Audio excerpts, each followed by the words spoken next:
I started to leave the house around that time. While he was there as well? Yeah, when Dad was an alcoholic, it was better to be out than in there. And then even coming home was a bit dooky. I remember I used to come home and like, I can't be asked to Dad to fucking, can't be asked to stop me, fuck, I can't be asked to get caught by Dad. Fuck this. That's when I just try and creep. Did ya?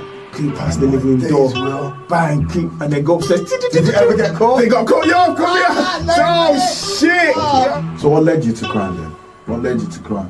I think it was the crowds, my friends. I think it was when Dad died, and I didn't get kicked out of Prince until really late. I was in Prince. So when Dad died, and I was in Prince 8 and 9, I think that's when I was playing that role.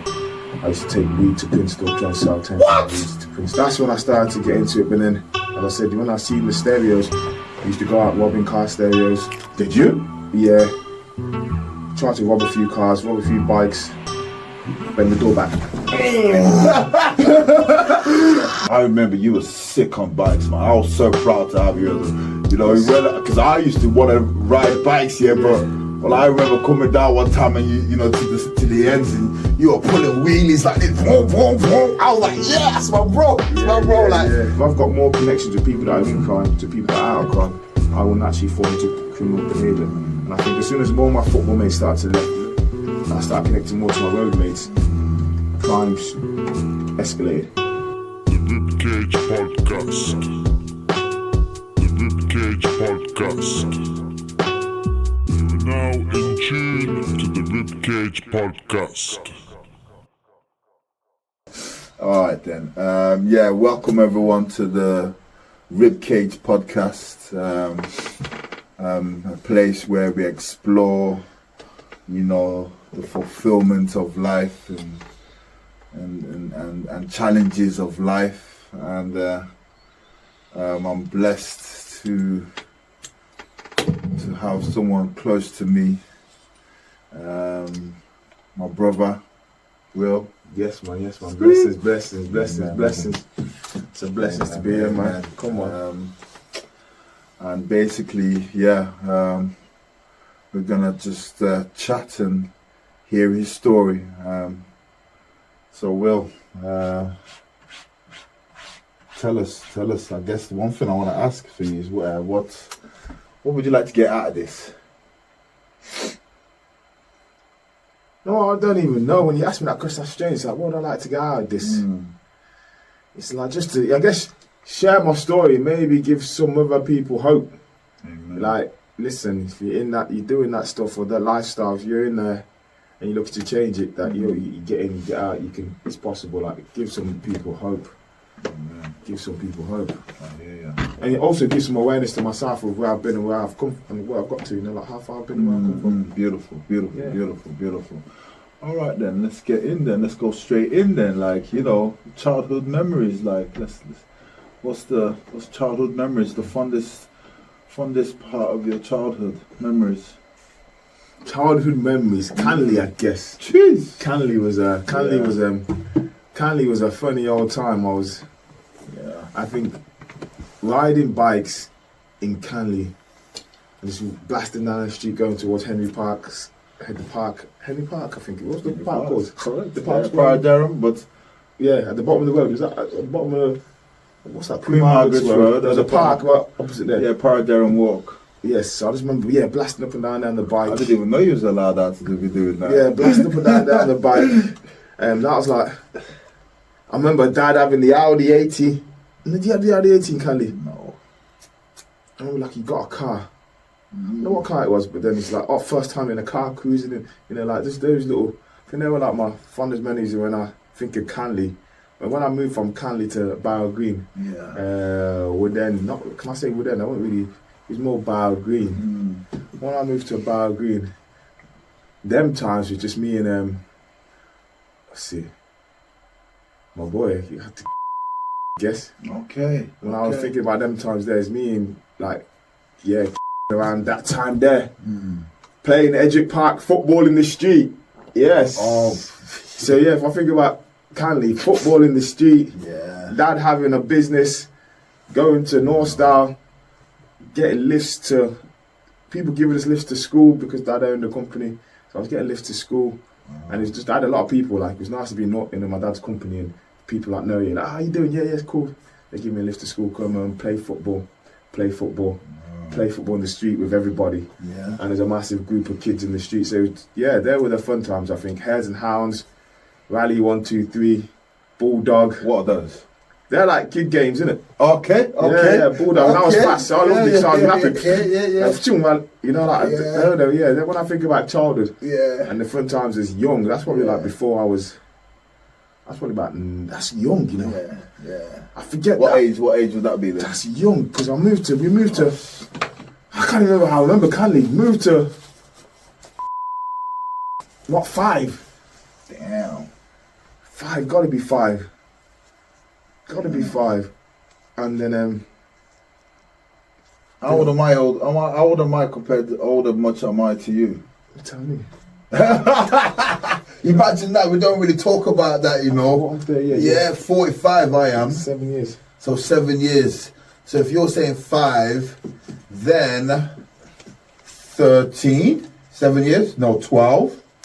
No, lot older. Nah, lot older. 12 to Canley, to Bell Green. Yeah, okay, then maybe 12, 13 I was in Bell Green, correct, yeah. That's about 5. Damn, so you'd have been 5. Wow. That's about 5 to like year 1 in primary school. Wow, okay. Wow. So who were the people who used to hang around with then? What, in Bell Green. Yeah, Bell Green. I think, life's... No, it might, because I went to Bishop Waterford. Yeah. On the other side of town. My mum's is them days. Mum trying to keep you safe, give you good education. You're not staying around there, so she shipped other side of town. So it was mad when I come back. I don't know, I chilled with. No, it's there. Yeah. Yes, it was, yeah. They're the people. I just stayed in this croft, didn't it? Because we had that croft. There's like 10 kids there, and then people were there, innit? They were a bit younger, they were a bit older, but like my age was.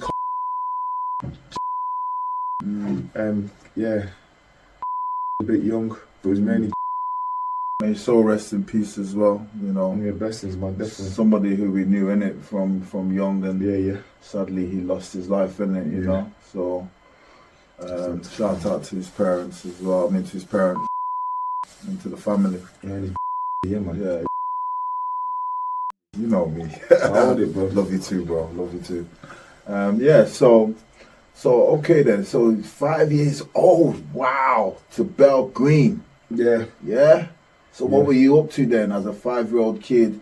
5-year-old kid. You said you went to Bishop Olathorne. So Bishop Olathorne, you're gonna go there when you're now gonna be 11, 12. But is that the first school you went to though? It's not the first school you went to. What's that? Bishop Olathorne. Primary school was St. Elizabeth's. Yeah, St. Elizabeth. Your primary school, Yeah. secondary school, I went to Olathorne. But then, when I look at that, it's mad because there's a big gap there because Dad was about, and then Dad was probably about in like a year 6. So up until I was about 6, I think he was about. Then he left, and then he didn't come back till I got to year 7. So he didn't come back till I was 11.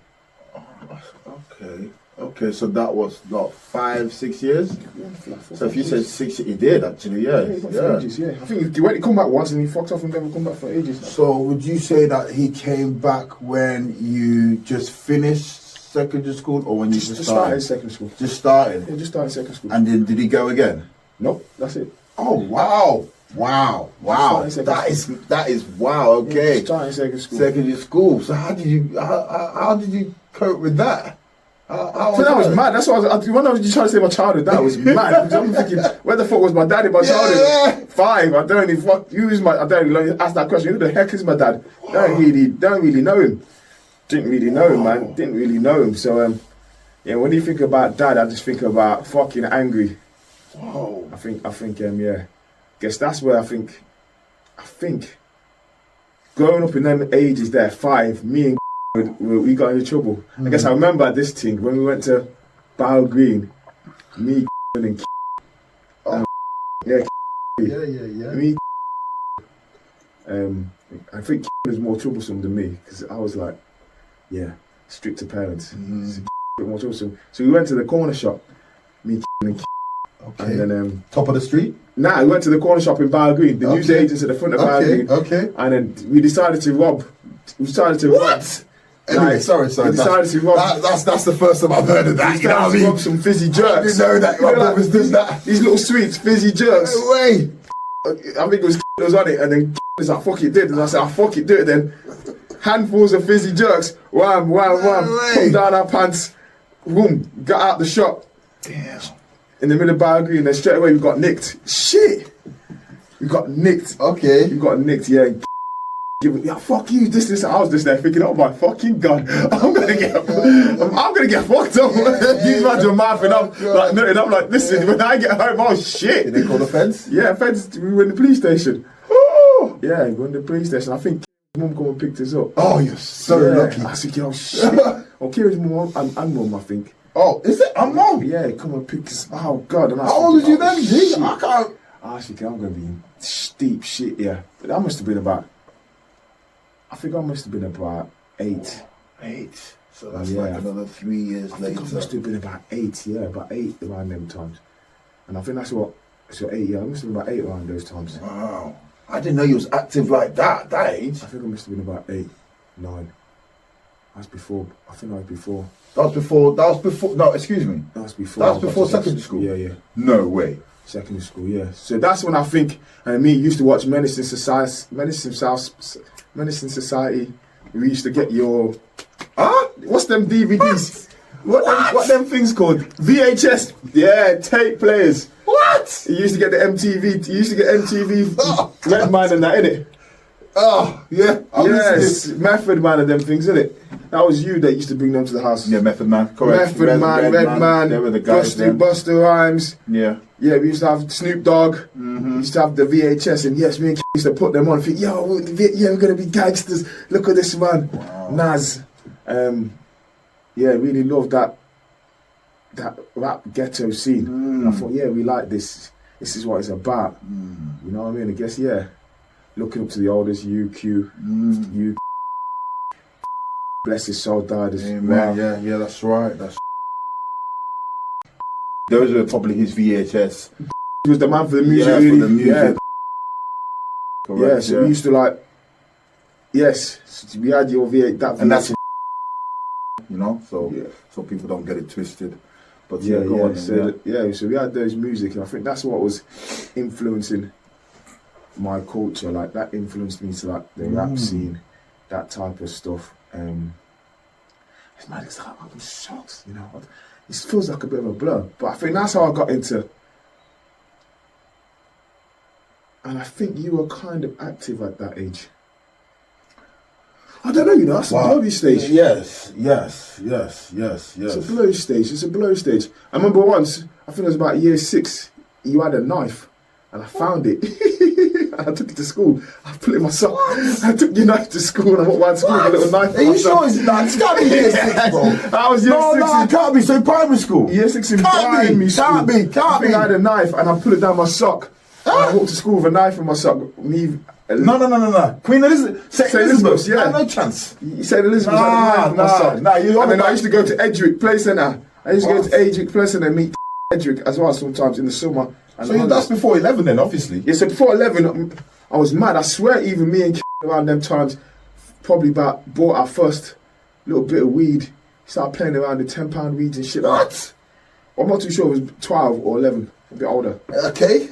I'm hearing you. It was around those ages though. It was around year 6 to about year 8 when I started weed started coming to my life. But it was definitely. Was you smoking weed then? Or? No, I wasn't smoking. Okay. I was never keen on smoking weed, but they were like, it was blurry, man. To be fair, when I think about that childhood, I think, I don't even know.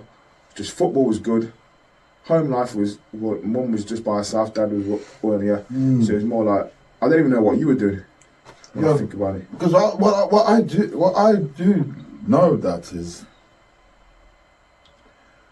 you were Woodlands then, innit? I went Woodlands, so that's me. You went to Prince Thorpe. Yeah, that was 13. 13. No, that's 14. 14. Did you go to secondary school before that? I went to Bishop Oliphant, year Oh, 7. you went to Bishop Oliphant at year 7? Year 7. No way! Yeah, 2 years. I didn't even know that. Wow! Yeah, 2 years I was at Oliphant for. Is that all? Yeah, 2. And then you went there for a bit, Prince? No, I was Oliphant for 1 year. 1 year, Princey. I went Prince for 7, 8, 9. I went Prince for I remember 4 you years. getting expelled from Princey. Yeah, that's it. Oh my I went there to year days. 10. So I can't remember. I was active then. Yeah, Prince, you're active, hella active then. I think year 7 was like Year when I seven. was in Bishop Oliphant, year 7. Wow, 7 years older than you, so that'll be 11. I'll be 18. So I think that's when year 6 and 7. That's when Dad was about. So that's when probably. That's when I think I remember you getting kicked out. I think you were working in Pizza Hut. Yes, I worked in Pizza I think Hut. you worked in Pizza Hut for a while. Yeah. You were trying to do your schooling thing, and eventually you got. Yeah, you and Dad were blogging heads. I think you were smoking a bit of weed. Dad clocked on that you smoke. He used to come see you smoking weed a bit. I think I can remember that sort of them days. I think you used to cut. You had hair. You had lots of issues with haircuts. And he patterned, yo, this Luke did some wavy pattern hair. Zoom coming up. Yeah. Wham. Tried to have dreads. Wham, you're mad. Yeah. So I would just remember. All I remember it was bare conflict. I was in the yard just watching, and I just remember bare conflict between you and Dad. Bare conflict, and Mum being like a silent partner. You didn't really hear Mum's voice. She was just there. But all I remember is conflict. I remember, Dad kicking you out, maybe having a fight at the doorstep.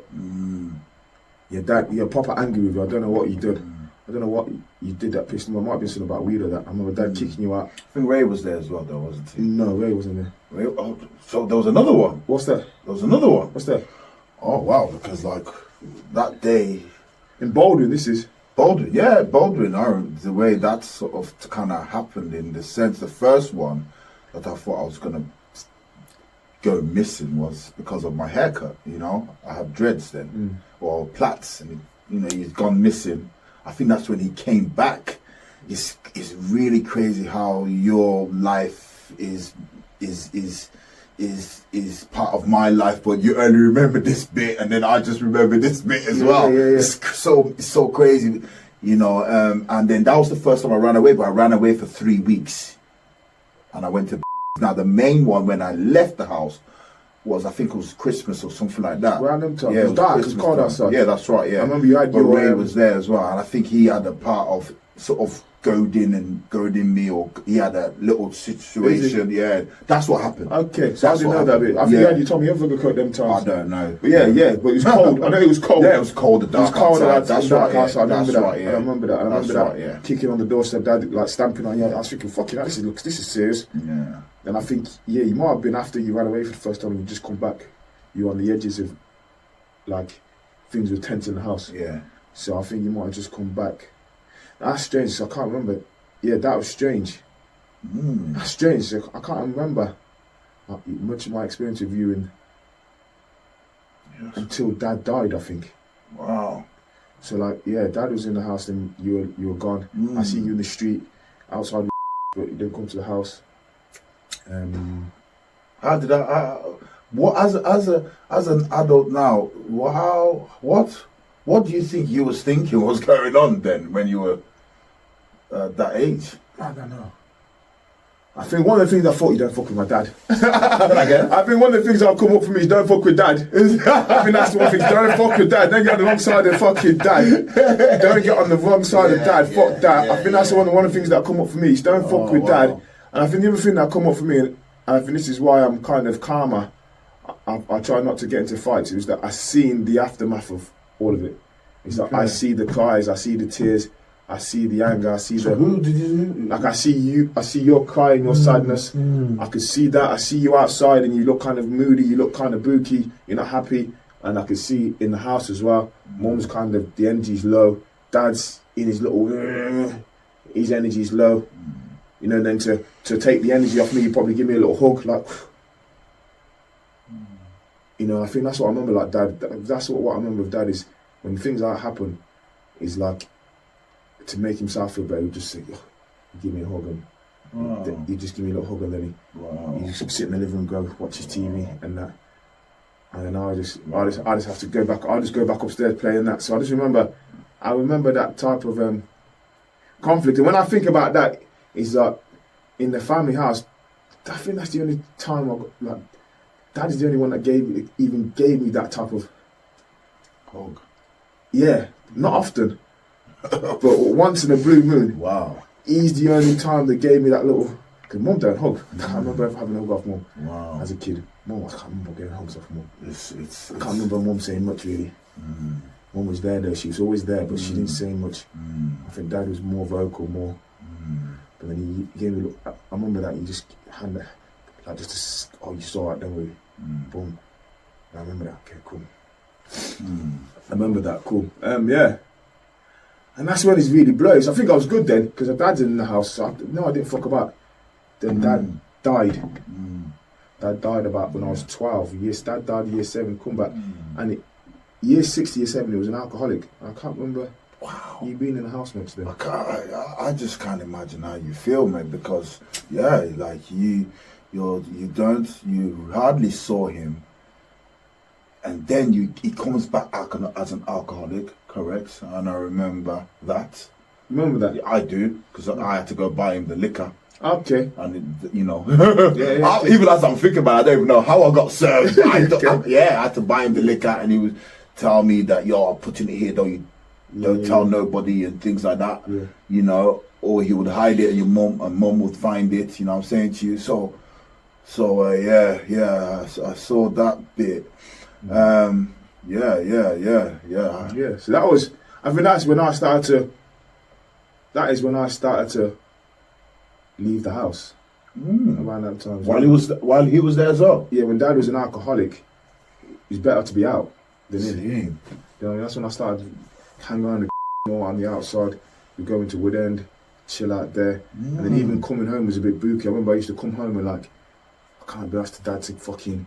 Can't be asked to spend the fuck. I can't be asked to get caught by Dad. Fuck this. Because when I just try and creep. Did ya? Creep past the living room door. Will. Bang, creep, and then go upstairs. Did you ever get caught? They got caught. Yo, come here. Oh shit. Yo, you got like a 2 hour. Yo, this black power. You need to this. Your knowledge is power. Sit there for fucking hours. Fucking hell.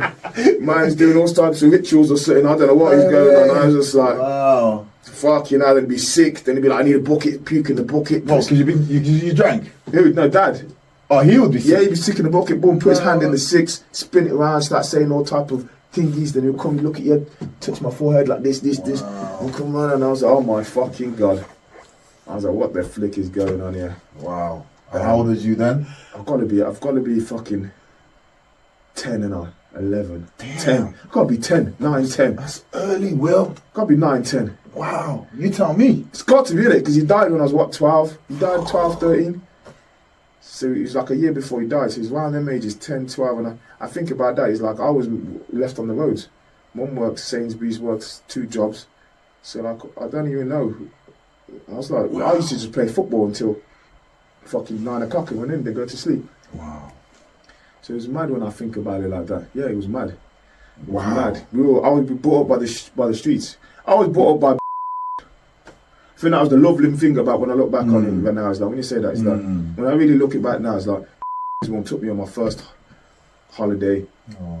His mum from football took me on my first holiday abroad. Yes. Do you know what I mean? I remember that. She took me abroad for the first time. Mum's the one that took me away to like Skegness and these things. So like all these other people's mums, mum and that, go in their house, play PlayStation, chill out, like. So all the things I didn't have is like these houses were the places that I could spend my time at. And then playing football, spend a lot of time on that. And I remember that I used to stay for Christmas. So that just made me think, why would I be staying at someone else's house? Someone else's house. Every weekend, stay at his house for the whole weekend. Yes. Stay at his house for Christmas Eve. I was like, why would I be out of the house that much? Because I guess that means that the house wasn't a nice place to be at. Yeah. There's nothing there. Absolutely. I am listening to you. Yeah. Nothing there. there was nothing there. So luckily for me, For you, yeah. luckily for me, I had these support networks there. Because if I didn't have those, I would have been on the roads a lot more. And they definitely, when they support networks fell out, that is what took me to being more of a. That's what took me to an adult life. I would say when them support systems and I started to become 12, dad died, 13, 14. I think you might be living in the house at them times. I think You so. might come back to live in the house at them times, 13, 14. I think that's when now drug dealing started for me. That's when I officially stepped into that role. Christmas, I remember Christmases, mum buying me like getting shin pads and Arrow football boots. I think I got my yellow Arrow football boots and I got a pair of shin pads for Christmas and I got them cheap £1 no frills chocolate.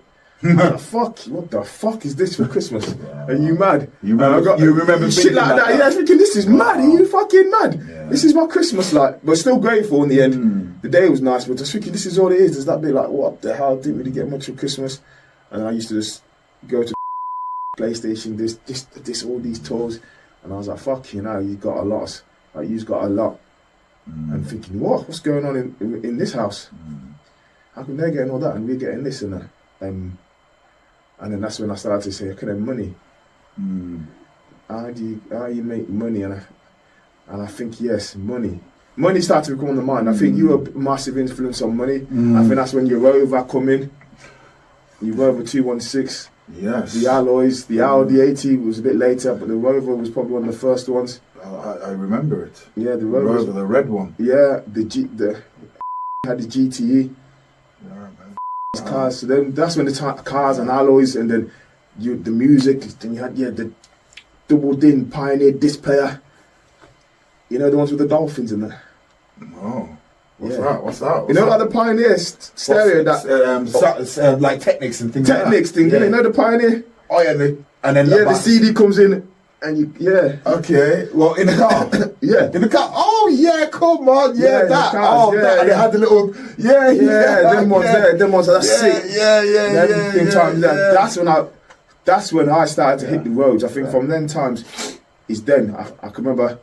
You be honest straight with it. That's when like 13, 14 standing crack at the top of the street. So yes, that brings me 13, 14. That brings me to like maybe older. 13, 14, but them type of ages, 12, 13, bought my own ounce of weed for my birthday, half ounce of weed, started shotting weed, started starting draw. I don't think you were very fond of it at first. Did I know? I think you didn't know at first, but then you found out to a degree. And you weren't against it, but you weren't very, you weren't for it, but you weren't fully against it. Wow. If I remember. Did we have the conversation?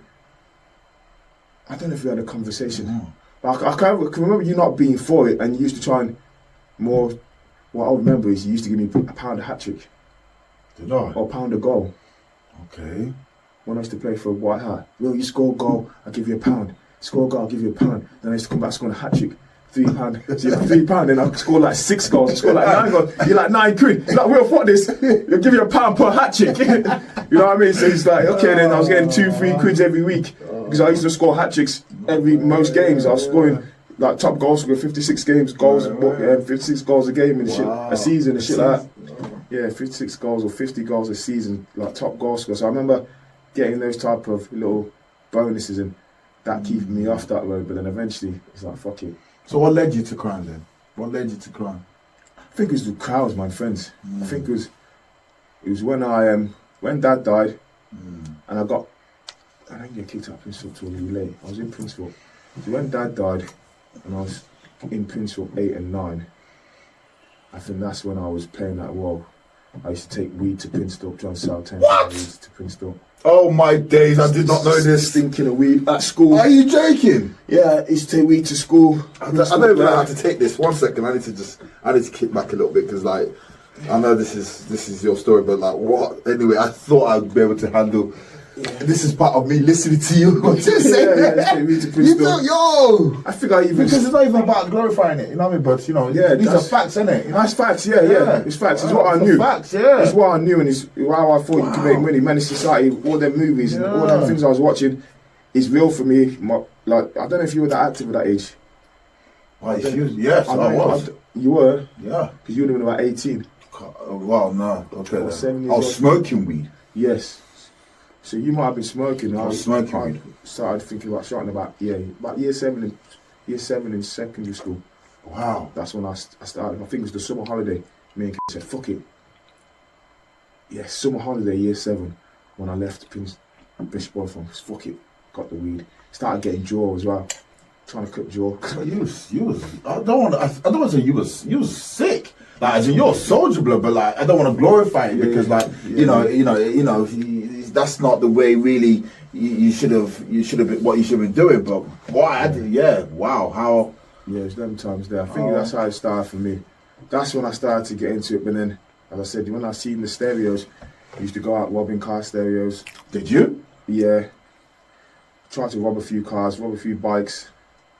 Bend the door back. Bend the door back. Try and bend the door back and get into cars. Rob a few stereos, rob a few cars. Buy stolen cars more. What? Buy stolen cars, 20 quid. Take them up the track with the lads, racing around the track, off-road on the track. I remember you were sick on bikes, man. I was so proud to have you as because I used to want to ride bikes, but well, I remember coming down one time and you know, to the ends and you were pulling wheelies like this. Boom, boom, boom. I was like, yeah, that's my bro. It's my bro. Also all gassed up because you were doing some stunts and that on bikes back in the day. Yes, I remember. Yeah, 110s came. Yeah, that's them times biking then. Mm-hmm. I think that's when I started to go to that next level. That's when I started to I was buying ounces. All them man smoked. I was silencing my friends because they smoked and I was the first one to do it. I think that gave me a level of notoriety because when I started selling drugs, it was not fashionable to sell. Wow. Yeah, I think when I started selling... You were one of the first. Yeah. A lot of them, man, still had their mums and dads around, so they were a lot stricter. But because I didn't. And you were my role model, my role model, and you were involved in it, and I was just following that type of suit. So I think I was one of the first ones to sell drugs out the lads. So I just sold weed to them. And that's how I first started making my money. Go to the block, yo, you want a 10, he wants a 5, 10. Move that half ounce, gone, bang. Next day, yes, 10. Making up £15 buy sweets. Some size, chuck them an extra 5, just chuck them a bit of weed, just say, yes, lads, have your sesh. But I didn't really smoke it. I wasn't bothered about smoking, I was just making the money. Did you ever try? Tried it, I didn't like it. Yeah. It certainly did make me feel sick. So I didn't really like it. And I was more money focused. And I think I was educated on money. So I remember they used to have money in what did you used to have money in? I feel like I know what you're about to say. Yes, you used to have. I feel like I know what you're about to say. I think it was you that big fat wads of money in your sock. Fat wads of money in your pockets. And I used to go up to your room in the top room and you used to have money in your those little tubs. medicine tubs, like tablets, innit? Yeah. That's when you used to, completely falls up. I don't know, probably about $1,000 or $2,000. And I was like, fuck you now. I remember one time I went in there to for 20 quid. Sorry, bro. Hold on. Man, there's a deal. It was 20 quid. Shoom. Now and then, he was like, fuck you now. It's like, jeez. So I've never had a great relationship with money because there's always money around. And I've always had money since 13. Like I said that to someone I speak to, I said, since I was the age of 13, I didn't really ask my mum to buy me anything. Wow, I just find that so... She mainly just provided food and she did the things that she did. We've had rent on our son, but when it comes to buying my own clothes and my own stuff from 13, 14 is mainly... You started early, bro. I started buying my own stuff. You started early, bro. I find that, that's what I was find it shocking, like, you started early. Yeah, that's early, man. Yeah. That's early. 13, so that's early. Yeah, 13, I was... By 16, I was like buying 2-3 boxes. By 16, 17. Yeah, you was a weed guy. Yeah, by 16, 13. By 16, 17. 16 even. Yes, Woodlands. Last year, Woodlands, I was buying 1 or 2 boxes of weed. By 18, I was buying 3, 4s. Even younger than that, 16 to 18, I was buying 3, 4s, 5s. If weed come into Cov, 20 boxes, I'll have 5 of them. I'll have 5, or I'll have a portion of... You had to come to me to get weed. I remember that. Yeah, you had to come if you wanted to read in North Coventry. I'll be one of the people you had to go through to get down to read. When I was about 15, I was driving. By the time I was about 14, I started to drive. No license. Yeah. Used to take, what's they call it? It was my driver, so I was moving like that in my driver. Yeah, 10. Bam. I bought an ST24. I bought the Rover Tomcat. Oh, wow. Grey one? Burgundy one. Okay. I think I even might have bought one. God bless his soul. Yeah, yeah, and that's when I had like 3 motorbikes, YZ, I had bikes. Yeah, I was like, and that's when I think it was all good. Like, making lots of money, life was good. I think 18 is where I started making money. You get haters, innit? I think that's where the game started to change for me. Okay. I think 18 is when things started to get serious. In what sense? I don't know what sense. I think I could drink, I go out of town, I'm mingling more with some of the older lads I'm known about, and things that's when like, okay then, you can start to get a target on your back. People start to want to get a target on your back. I think that's when this lad, what's his name? Yes. That's the situation when he tried to extort some money out of me. For a while, he was finding. Just come out of prison, didn't he? Yeah, and he was one of the top lads in the area. I fucking had don't mess with him. He's an armed robber. He do this with you. You do this to you. And to be honest, I was scared. That's the thing. And I think I was not meant to be scared because I was like one of the top lads from the area. So I was scared, and he's making these threats. I think I gave him 50 quid or so. I think for me giving him 50 quid, I said, sorry. As soon as I said I shouldn't have done that. Yeah. I shouldn't have gave him 50 quid. I should have had the fight. I should have just had a fight. Even if I lost, I should have just had a fight with him. And my head was like, you're meant to be like, I think I had notoriety because I'm your little brother. People knew your name, and I looked like you, so I had a massive expectation. Like, Will's the guy, Will's the man. And then doing that, just I think inside robbed me of like I was like.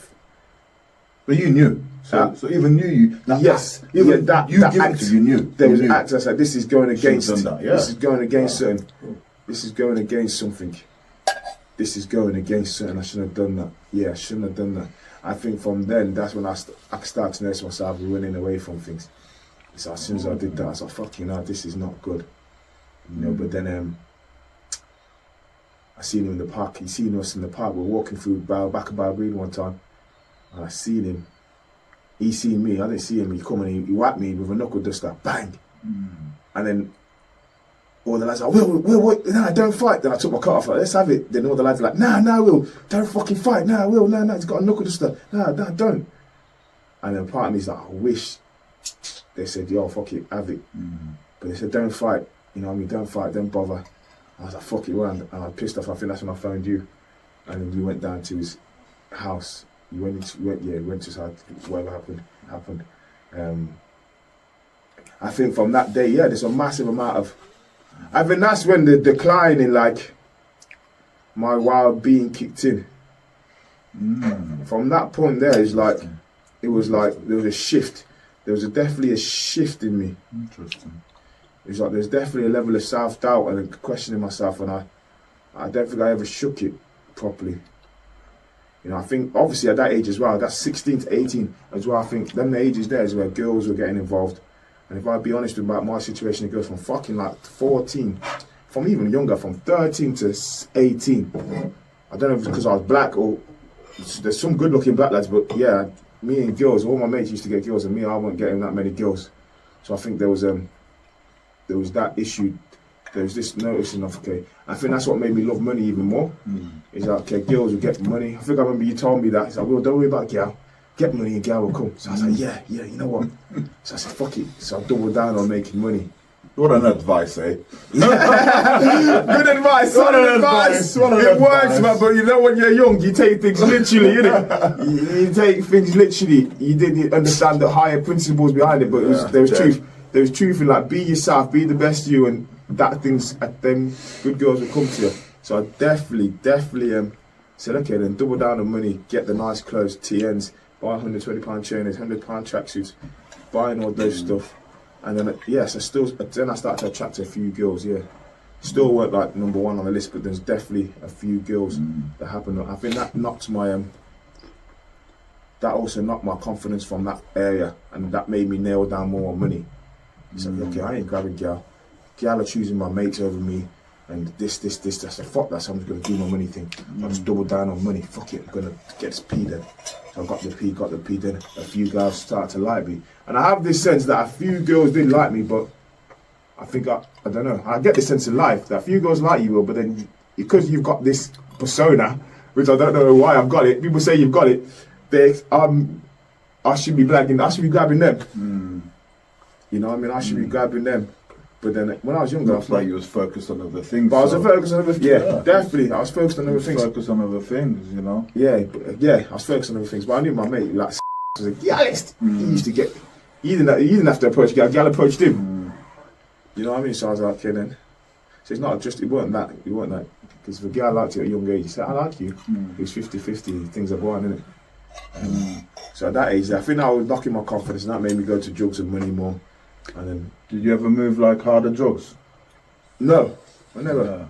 Yeah, I stayed to that weed and draw. Yeah. Stayed to the weed and draw, smashed the weed and draw game. I do remember. Smashed the weed and draw, smashed the weed. Not even draw, just the weed game really. It's mainly weed. I just wanted to stay with weed, so I didn't like the harder drug scene. It was a bit messy, too much. Did you ever go to jail one time? I went to jail when I was 20. Wow, that age as well. 20, yes, I went to jail. I was 20. I was in jail for my 21st. I think I missed my 21st birthday. Okay. Yes. I went to jail when I was 20. This is my 21st birthday. I went to jail. Yeah, so that time then is when shit hit the fan. So when that guy did that situation, situation happened, confidence was on like lows. And I think that's when I left my mates. And it's one thing that I remember people say is like, it's like doing geographicals.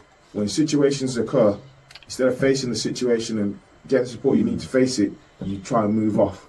So when that situation happened, my relationship with my mates, good lads, was never the same. And it wasn't nothing to do with them. It was because I always had this shame and guilt that I should have done better. So I couldn't really look at them and face them the same way I did. So I thought they had this expectation of me that I had failed. And that was my own head doing that. I don't think they were bothered. It was me saying that. Can I ask you a question? I feel like that's a common thing that I've sort of heard. Not heard from you, but I feel like it's happened where there was another incident where something happened and you kind of you feel this shame that you feel this shame that you didn't step up to the plate when it comes to your mates. And because you're saying it now about the situation, which I actually never sort of saw, but there was also another situation I think that you had with one of your pals. This is when you was moving a little bit of more like the top shelf, I think, you know, because it sounds to me that was like because I was going to ask you a trauma. So was that a trauma? Yeah, I think that was definitely. I think that was definitely one of the bigger. That was definitely a trauma. That was, and then I left my mates and I moved to Longford, and that's when me and we linked up. We moved out of Boundary to Hull Books, and then I started to link back up with him in Longford, and that's when I started to mash up that Longford engine area, the Longford, that side of town. That's when the drinking started, because a bit more of a drinker. And that's when now I'm like 19, started to come on the scene even a bit more, and that's when the drinking started to kick off. Football was going to shit. You was a good footballer, man. Yeah, that was gone to shit. You was a good footballer. I was alright. You was the first child that the parents went to watch. Yes. Yes, welcome to watch me. You know what I'm saying, I watched a few games. You get me? I was like, wow, like, you must be sick. You get me? Like, She came to watch a few games. I think she finally had a bit of time. Stopped studying, she had a bit of free time. So she came to watch me, baller. I remember. So I was alright. Yeah, but football went to shit, and I think that was a massive changing point as well. When football, all those things that kept me occupied and kept me off the streets, when they start to fade away, massive things. That's a massive true factor for me. Social bonds. If I've got more connections with people that are in crime to people that are out of crime, I will naturally fall into criminal behaviour. And I think as soon as more of my football mates started to left his mum and that, I stopped connecting with them. And I started connecting more to my road mates. Crimes escalated quite quickly. It escalated quickly. And the challenges in life, the challenges in life started to come thick and fast. It's like road life in Woodend with them rolling with the roughy toughy. If you don't make it, it's going to break you. So I think that's when the challenges start to come, and that's when then the drinking started, and I had money so I could drink Friday, Saturday. You found that you was carrying people, a lot of people. Were you like buying friends? That's a good word to say. Yeah, You know what I mean? I think there was a stage where I wasn't. There was a stage, yes. There was a stage where it transitioned. You know what I mean? As the shame and you start to feel less good in as I started to feel less good in myself, as I started to feel less confident. Were they attracted to you? And they were attracted to me. I think then I started to buy friends more. Like, I want to make sure that you're on my side. You're alright. Yes, go buy it. Yeah, here's the drinks for everybody. Buy some few drinks. Yeah. Because you was pretty loaded. Because I had the money to do this. Yes, so I started buying some shots for the mans, buy a few drinks for people. So I had definitely had a good group of people around me. But how many of them were your friends was doubtable. How many there were just there to eat and pick off? When you're a man that's making $7,000 a week, $6,000 a week at 17, 18. For my area, that was a lot of money. I was probably making $5,000 a week or $6,000 a week. And mans are probably like, when I drop money, I'm dropping 50, 100 quid here, 100. I'm losing maybe a half ounce. Like people are just pinching. Things are going missing. And I'm spending money. And if you ain't got a tight ship, it's so easy for that to get out of hand. I think that's what started. Did it get out of hand? I think, yeah, definitely. By the time I got to 19, I went to jail. Jail almost felt like a break. Wow. Yeah, when I went to jail felt like a break. It was like, fucking hell, this is too much.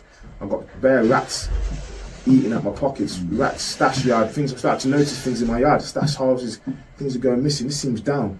Why is this down? Fucking hell. This don't seem right. This money seems a bit short. And I wouldn't even, sometimes I wouldn't notice it because things were moving that fast. Things were just moving. I just started to say, this is a bit off key.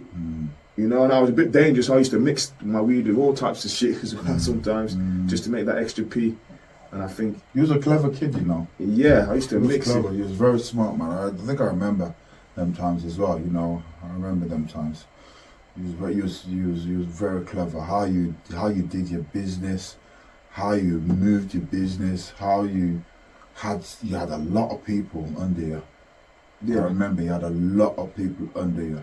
Yeah, them times, yeah, definitely. 17, 18 had a lot, 19 had a lot of, I had good, like, 5, 10 lads, like, around me. I had a lot of, I don't give myself enough. A lad at 18. It's a lot, man. It's a lot to handle, you know what I mean? But the reason I get that, the reason I even give this props, and I have to give props to you, bro, the reason that I probably got to that stage where I did was because there was some good advice. Like, I guess you were a role model and you were quite militant with your business. So I tried to emulate that, but then as I got into my own space, as he got older, it got harder, and I sort of dropped that. I dropped that strictness, because when I was like 15, 16, I was strict. I was very much imitated. You want to smoke on my car? Don't smoke on my car. You might do it. I was kind of like, nah, no nonsense. Fuck this, move on my money. Don't mess about, yo. Nah, was that good? That's good. I think it was good. Yeah. Every night count my money. Ooh, how much money have I got? Stuck it away, put it in the shoebox. I was militant. And when I started making too much money and getting too carried away with it, all that militantness stuff, and when a little bit of shame kicked in, and you start trying to please people, make friends, and not be real, then it was from there. It was always spiraling downwards, and I was always running, trying to chase my tail or trying to prove a point. And I think that 18, I got into some beef with the Hillfields lads. That time that cycle happened. Got into the beef with the Hillfields lads. And I didn't hang around. That's when I got into a fight with I said, what, I'm a good boy. Seen them mans in town. I was in Ike partying then. Them mans didn't. Them long Bow Green lads didn't really party, but me and to a long Ford now, we partied. So when I went to town, When I started to go to party, that's when I seen that, and then I got into a fight with that, just backing my mate, really. You know what I mean? I just backed my mate. I didn't even really chill with him much, but I just thought, fuck it, it's my mate, give a shit. That's how it was. Yeah, That's how it was. how when it was really on point. Yeah, backing my mate. Yeah, Gone to fight with them. Gone to fight with him. Gone to the scuffle. Then that's when I had that fight in the down the ends with I can't remember his name. Green. Yeah, I had that fight in Bal Green, and I lost that fight. And I think losing that fight again rocked my confidence, man. Losing that fight in front of all my mates, it was like, yo, maybe this ain't for you, Will. That soft out kicks in. Like, nah, like you're like me's like, this can't be happening to me.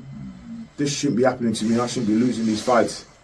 You know what I mean? And that knocked my confidence a bit. I think that's when I started to drink a bit more.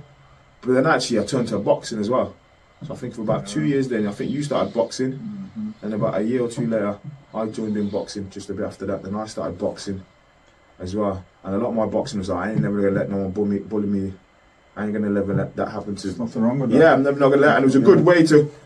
I'm gonna have to. I don't want to lose a fight again. So even if I'm not that aggressive, at least if I swing a dig, you're gonna know what time it is. Like, listen, even if I ain't like an outwardly aggressive person, but if you pull it on my toes and I decide to punch, you ain't gonna want to fight with me. So you know about it. You know what time it is. So I would start to box.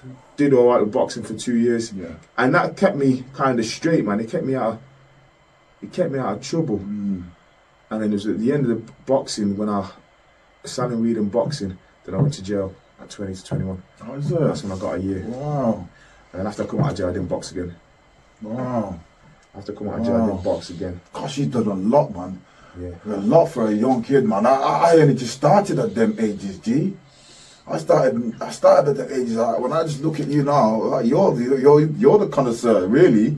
You know what I mean? You start. It's not about trying to sort of, glorify or big you up in one way, but like, boy, like, starting at 12, 13, damn. Yeah. Like, I didn't start at them ages, G, man. You know what I'm saying to you? No way. Not even one bit. I wasn't even thinking about it. And for you to be starting at age, I think that says a lot. It shows a lot of character about you, G. You know what I mean? So I think there's one thing I want to say. So you went to jail. You went to jail. You were selling weed. You went to jail. You did some boxing, selling weed. Went to jail. Come on. And what did you do after that then? When did you start? When did you start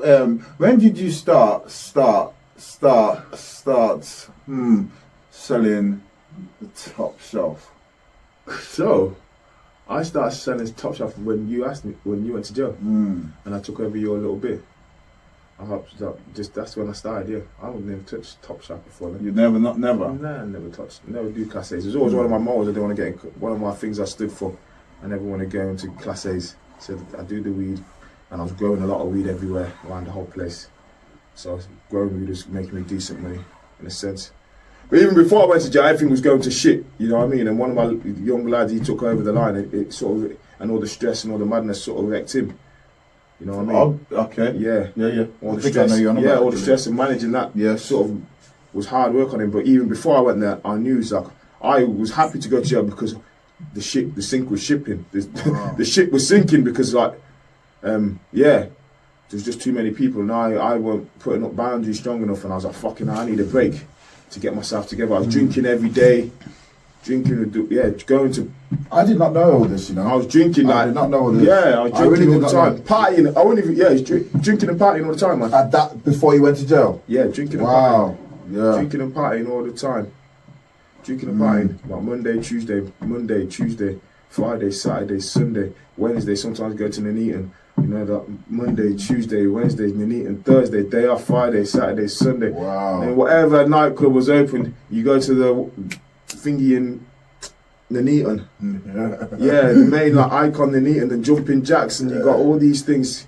So that fall onto that perfect so you can have days, a night Wednesday, day, Thursday, Friday, Saturday, and then I think they even did a thing on a Sunday night as well. Sunday night. You had Sunday night in Love and what is it? What's it called now? Come on, G. Diva. think it was Diva. Was it Diva? I think it was Diva. Yeah, the first Sunday night down Diva, there, so like I could party, and I had the money to, so I could party all week, and I didn't even know I had a problem with drinking until I look back and say, fucking hell, you drank a lot.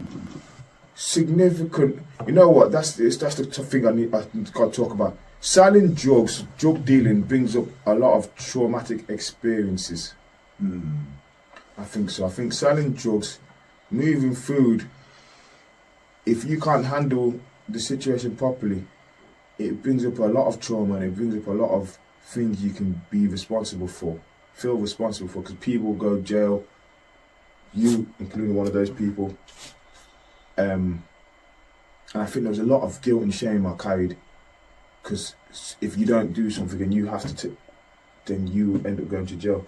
For example, when that house got robbed, you went there and you took that problem out, and then you went to jail because of that situation. I think during that time, I think all that pain started to build up in me. So then I think that pain of all these things, and I remember I talked to people, man, and they say, yeah, a lot of people got bullied when they were young, or got bullied when they were kids, or got bullied by their fathers. And I was like, I look back now, like that's my time where I was going through my struggles. It's like, later. Yeah, like a lot of people happen at kids. Yeah. I see all these hard guys, and I think you're hard because you're just hard. But it's like a lot of these people that were mad were because they had mad upbringing. They were bullied. They had no way out, and they had to just fucking hit the fucking button. Either I'm gonna get eaten or I'm gonna eat. Yeah, I hear you. I've heard that saying. There's a saying that. Yeah, there's kill or be killed. Kill or be killed. Yeah. There's a time where you have to switch, kill or be killed. And I think when those things happen, that's when I started to go to I started to try to switch to that. Okay, I'm gonna start becoming that type of guy. I think I started to consciously make those decisions that I'm gonna try now. This can't be happening. Like, there's no way out of this now. You're gonna have to try and I still struggled with it. You know, I remember I bought a stashed it. Someone robbed a cop house. I went in their yard with pull it out to them, but then I still weren't confident in it. I still you know what I mean? I still weren't confident in it, but I went and did it anyway. You know what I mean? Trying to prove to the world I'm this guy. Wasn't that confident in it. I still did it. You know, I remember someone robbed a watch in one yard I was in, and I was like, I ain't having that. So I went there with bam, smashed the front window, let the off in the front window in the house. Don't think you were saying that. Back in the day. I let it off. I never actually incriminated it. I let it off. Allegedly. Allegedly, yeah. Something happened, let it off, and then, you know, I was lucky. I didn't look through the window. I just boom, and let it pop. If I hit someone, God's sake, you know what I mean? But you didn't. But he didn't. Yeah, but then I was going into that stage of like kill or be killed. I was trying to, the pain and all the shame you suffer. Then the sniff got introduced, and I was already on this concoction. I was sniffing at them times. Then the sniff got introduced to make more money, and then my relationship with my girlfriend weren't going too well. Kids. We had a kid who was on the way, got a house, had a car, and I thought all these things would fix me. That's not one of the things in my story. I thought these things, if I have all these things, I'm going to be alright. But when those things come in my life, it was like, I'm trapped, I'm fucked, oh no. What am I going to do? Shit, you know, I don't want to be trapped, I don't want this. I wasn't too sure if I loved her, I wasn't too sure if I wanted to be with her, I wasn't too sure if I was just ticking boxes. Didn't really know how to be in a relationship. You know, I just thought, sell drugs, buy her stuff, have sex, and then I go out all day, do my thing. That's the role model of relationships I was. The G life. Yeah, that was I was. G life. Yeah. That I was involved in. I tried to do a bit better. I tried to be there as best as I can, but it was generally that I go out, make money, come and buy you a car, buy you a few things. We have sex, and then I go out again with the lads and do my thing. It was that type of. I guess no proper role model to sort of show you how to do things better. Yeah. You said something that was very powerful the other day.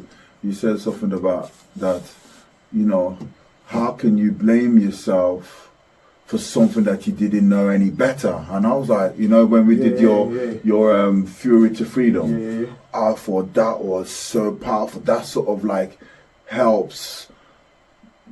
I think I've done it in a different way, but when I saw the logic in that comment, so, and you said that, and I was like, wow, like, like it sort of helps you to sort of understand yourself, isn't it? And not to hold, you know what I mean? You know, it was very powerful. Like, you know, you like you just said, you know, you didn't know no better, so this is what you thought. Do this, do that, go home. You know, give us that. I'm working, I'm bringing the money. You do what women do. You know what I mean? Type of thing. You get me?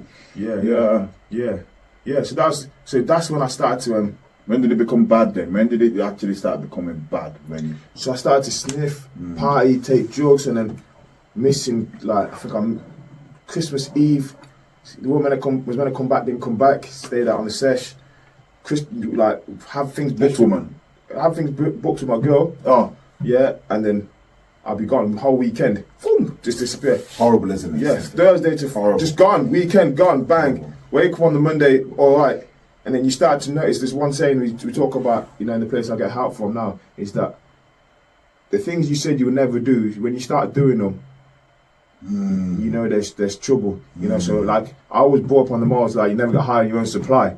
Yeah. One of the things I stuck to, you know what I mean? And one of the things that I was quite militant with, and you know, separated me from a lot of other drug dealers, is that Will was never the guy that smoked his weed. He was strict with that type of thing. He didn't get high on his own supply. But when I was hitting the fuck it button and thinking I need to be this type of, like, fuck it, I need to get all this shit out of my system. I need to go wild because I'm about to commit to this girl and have this straight life and try and do this thing. I need to get this all out of my system. I need to get all out of the system, like my big last hooray before I leave. Yeah. You know what I mean? But I didn't think this thing will get me like it got me. So it just, before I knew it, I was sniffing, going on 3-day sessions, bang, 4-day sessions, bang, 2 days off, back on it, bang, and then before I know it, I was using without drinking. Damn. I wasn't using to go to a party. I didn't need to go to a party to sniff coke. It was like I would just do it. I would just get to like 12 o'clock at night, go to my stash where the box was, chip off a box, boom, sniff, bang, and go out trying to mash food, sniffed up. You know what I mean? Just to focus, just to get through the day, just to get through that shift. That I'll just be sniffing, bang, bang. Then by the time night comes, everyone's going out drinking anyway. So I go out and drink, bam. And that's cocaine life. It's so easy to find people that sesh. So easy to find sessions. It's so easy to find any day you want to drink and sesh. It's easy. People are phoning you, I want a bag. And then there's about 5 of them that are having a sesh. So it's easy for you just to, and before you know it, you're there for 2 days. I wasn't maybe here for like 10 minutes. Yeah. I was there for 2 days, you know, going home. Oh, let me just pop in the pub and see if one of the mans are there. Bam. Before you know it, I'm going to have 1 drink. 3 drinks in. Shit. Bam. Lying. Didn't come back for 3-4 days. Cut the phone off. You know what I mean? It was just happening. I realised that I didn't even realise I had an issue then. I thought this was all part of the manliness. And when I started to realise it was bad enough is when I started to get psychosis. Like drug-induced psychosis. What's that? That's why when I think I was running, I thought the feds, I don't even know what happened. I don't know what we did. We went out, got sniffed up. I come back to them. I couldn't rest. You know when you just think something's gonna happen. I was like, something's gonna happen. Like, nah, police are gonna raid the house. Police are after me. I'm getting nicked. Something's gonna happen. Shit, fuck this. So I got this psychosis, man. They tried to get me to my house, took me into my Marduxes, took me into my gates. Boom. I said, nah. Nah, this ain't right, man. Someone's coming for me, man. Nah, this is all bullshit. This ain't gonna work. So I jumped out the back garden, said, nah, let's go in the back garden. Then I just stood there, looked at him and said, nah, this is Bookie. I just looked at him, got off, jumped over the fence, bang! Ran off, man, jumped over a few fences, ended up hiding in the bushes for about fucking 2 hours. Ran all the way around Potter's Green, ran Woodend, ended up in my mate's yard in Woodend, sat in his kitchen for about an hour. I just started to come back round like, shit, what's been going on? Yeah. For the past 2-3 hours. What's been going on for the past 3-4 days? I was like, fucking hell. Alright then, this is bad. Then I went home, and that's when I started to get a bit like, okay, I don't want to go through that again. That's when I've got to start to get scared. Like, if I lose track of reality, like if I can't tell what's real or not, I'm in trouble. And every time I sniffed, that started to happen. You know.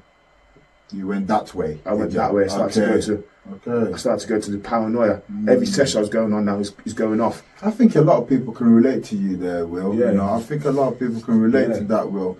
You know, I you know, this is not about me, so I can't really even try and go into it, you know. But I believe a lot of people. I remember somebody who was telling me that they call them window twitchers. Yeah. You know what I mean? Like they just open their window. They always thinking someone's coming for them or something's gonna happen. So you know, I believe a lot of people relate. So then, what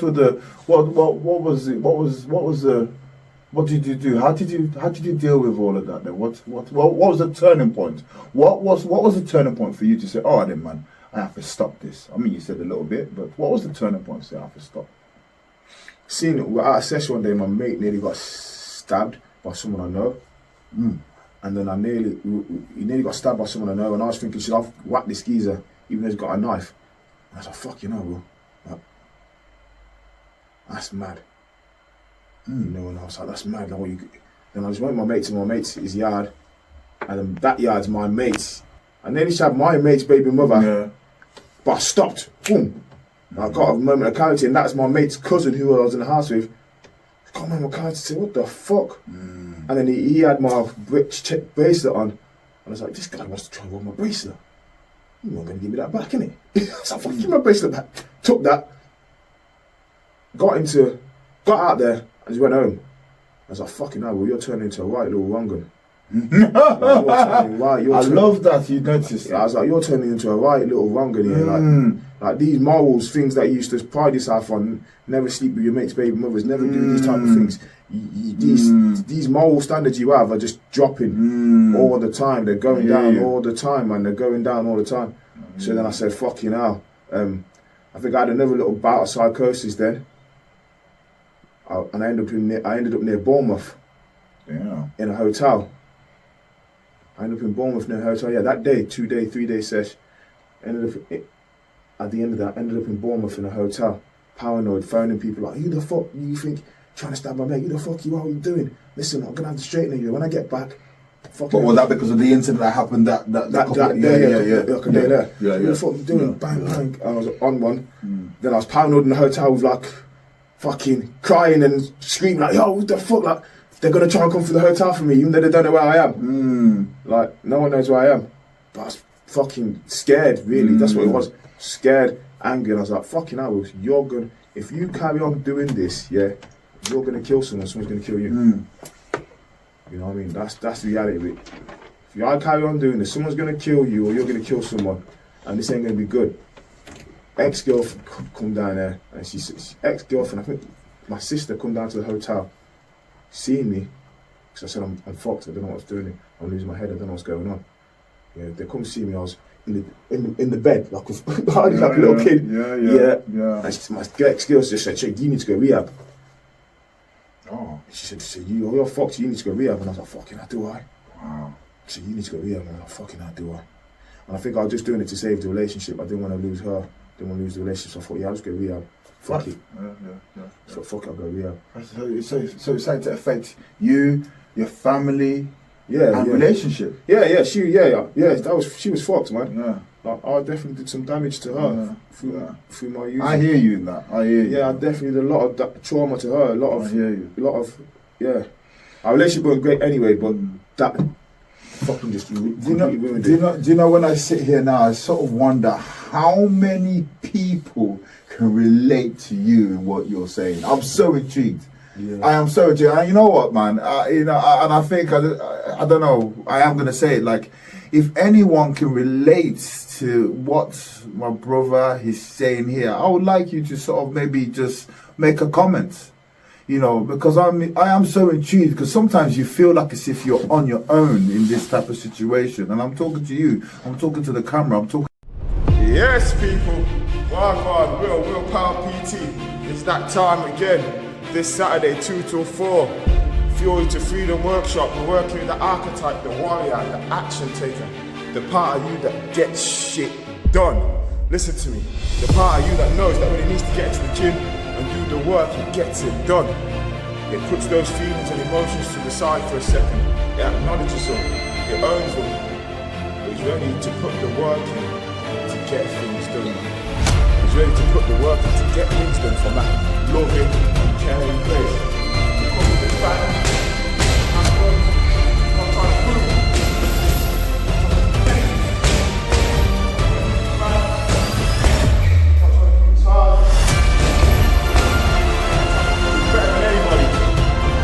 Trying to enjoy and live life to the best of its ability. So if you're looking to talk, exercise, live your life,